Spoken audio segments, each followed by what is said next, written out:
Hello friends, स्वागत है आप सभी को मेरे यूट्यूब चैनल पे। तो आज की हमारी कहानी का नाम है स्नेह बंधन। भाई को मैं राखी बांध तो रही थी, लेकिन चेहरा उतरा हुआ था। दीदी, ऐसा क्यों हो गया कि दोनों घरों में बोलचाल बंद हो गई? पिंकी रिंकी ने राखी भी नहीं बांधी मुन्ने को। हम लोग तो आपके परिवार का उदाहरण देते हैं कि दोनों भाई कितने प्यार से रहते हैं। अरे, रो रही हो आप तो? क्या हुआ जीजाजी?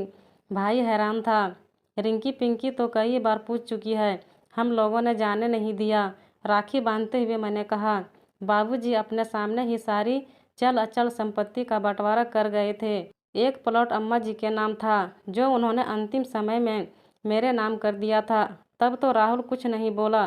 करीब 1 महीने पहले आकर कहने लगा कि भाभी ने अकेले हड़प लिया, इसके भी 2 हिस्से होने चाहिए।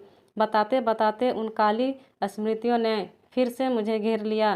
भाभी ने इसलिए तो अम्मा की जाते जाते इतनी सेवा की जिससे प्लॉट मिल जाए। राहुल के ये तीखे शब्द आज भी उतना ही चुभते हैं जितना उस दिन चुभे थे। बस मैं ये नहीं पूछ सकी कि जब आए दिन उसकी मित्र मंडली भाभी आज टमाटर की कचौड़ी, भाभी गाजर का हलवा की फरमाइश किए घर में घुसती थी, तब कौन से लालच में मैं दिन भर रसोई में लगी रहती थी। चाहे इसकी शादी हो या देवरानी की डिलीवरी, हर मौके पर कौन से लालच में मैंने एक पैर खड़े होकर काम किया। राहुल के बेटा होने पर कितना उछली थी मेरी दोनों बेटियां। छोटा सा भैया आ गया, हम लोग राखी बांधेंगे। किसको पता था कि कुछ ही दिनों में ऐसा अबोला छिड़ जाएगा कि एक ही मकान में रहते हुए एक ही परिवार के लोग एक दूसरे के लिए अजनबी बन जाएंगे। मम्मी पापा चाचा चाची आए हैं। रिंकी चमकता चेहरा लिए भागते हुए आई। मैंने देखा दोनों गंभीर चेहरा लिए बैठक में खड़े थे। भाभी, गलती तो मुझसे हुई है, हो सके तो माफ़ कर देना।